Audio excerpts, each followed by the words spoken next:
O caso do ex-deputado federal Daniel Silveira está ganhando repercussão internacional.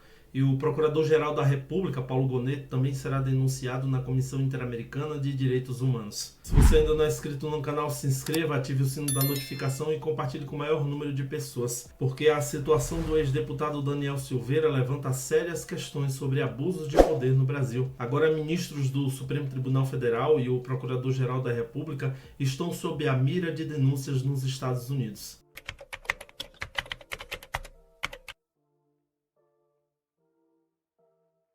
O advogado Paulo Faria, que representa o ex-deputado federal Daniel Silveira, explicou para a Revista Oeste que estão preparando uma ação contra o ministro Alexandre de Moraes e o procurador Paulo Gonet por tortura e abuso de autoridade. Entre essas, para o advogado Paulo Faria, é hora de responsabilizá-los.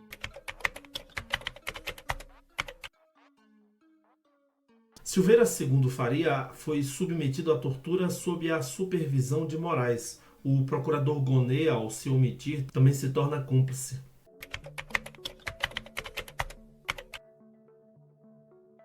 Para juristas que acompanham o caso de perto, Gonet pode ser acusado de crime de responsabilidade por violar a Lei 1079 de 1950. Isso pode abrir precedentes sérios no cenário internacional.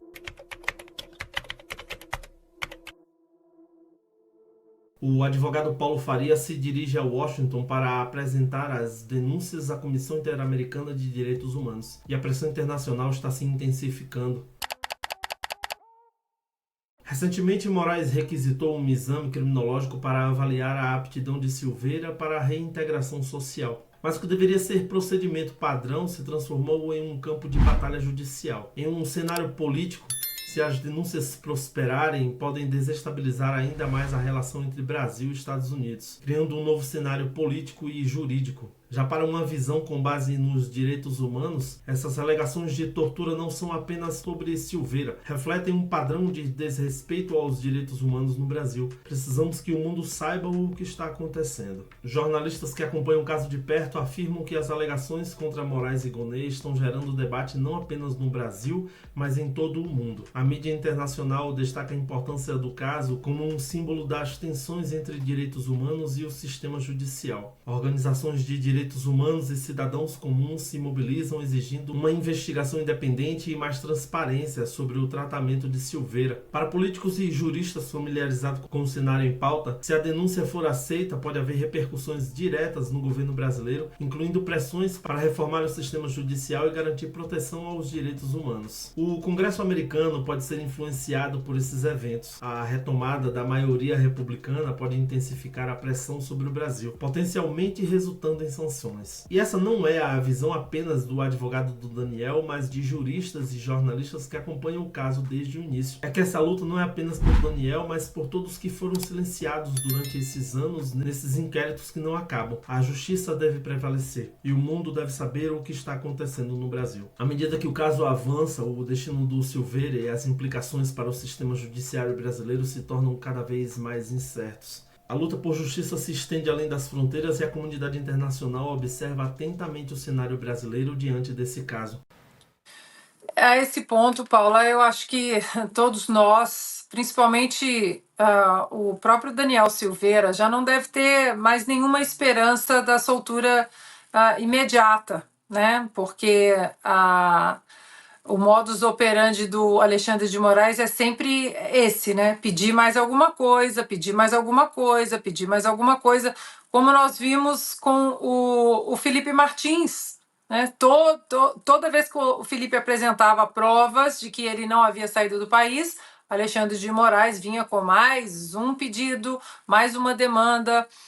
Agora, é interessante que agora o nome do Gonet será denunciado também nos Estados Unidos por crime de tortura contra o Daniel Silveira, porque a gente vem mostrando aqui, Paula, esse quebra-cabeça que está sendo feito aqui nos Estados Unidos em relação ao Brasil.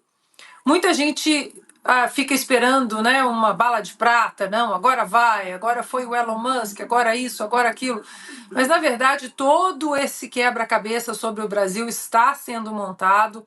Uma das partes importantes desse quebra-cabeça é aquele relatório de 541 páginas que está na Câmara, na Casa dos Representantes, sobre o Twitter Files Brasil, que mostra toda a censura implementada por parte do Tribunal Superior Eleitoral e que também mostra as perseguições políticas, com o nome do Daniel Silveira correndo ali também.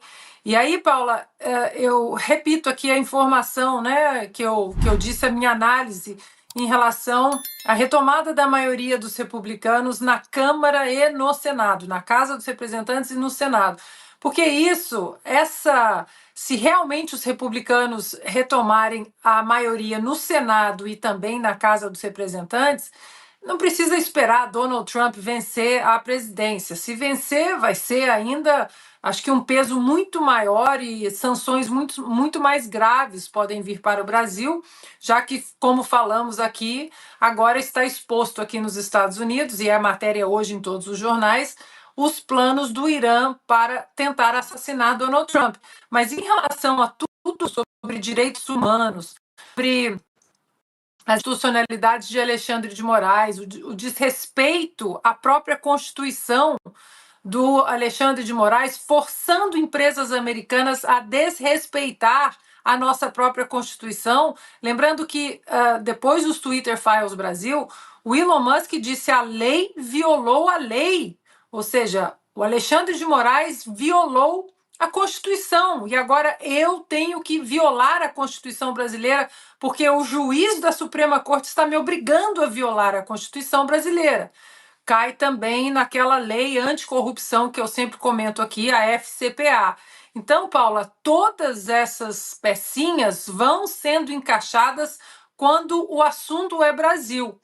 E aí, de novo, se os republicanos retomarem a maioria nas duas casas, a coisa pode ficar bem mais séria para todos esses personagens aí que insistem, que são personagens teoricamente, né, da lei no Brasil, mas que insistem em violar a lei. Eu quero saber nos comentários a sua opinião sobre esse caso do ex-deputado federal Daniel Silveira e também sobre o sistema judiciário brasileiro nesses últimos anos. Não se esqueça de deixar o seu like, se inscrever no canal e compartilhar com o maior número de pessoas. Fiquem com Deus, um forte abraço e até a próxima.